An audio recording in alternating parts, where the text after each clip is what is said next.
How to use Google Maps fuel price compare feature. To use this feature, you simply have to open Google Maps. From there, simply tap on your search bar.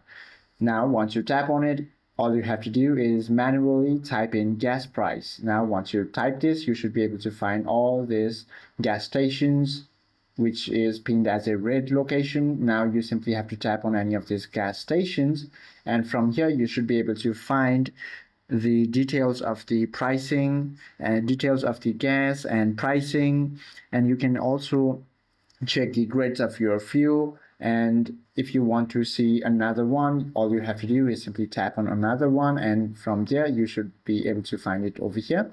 But it is not shown in mine because this feature is not yet available in my region, but it should be on yours. And that is how you can use this feature, guys. I hope this video helps you out a lot.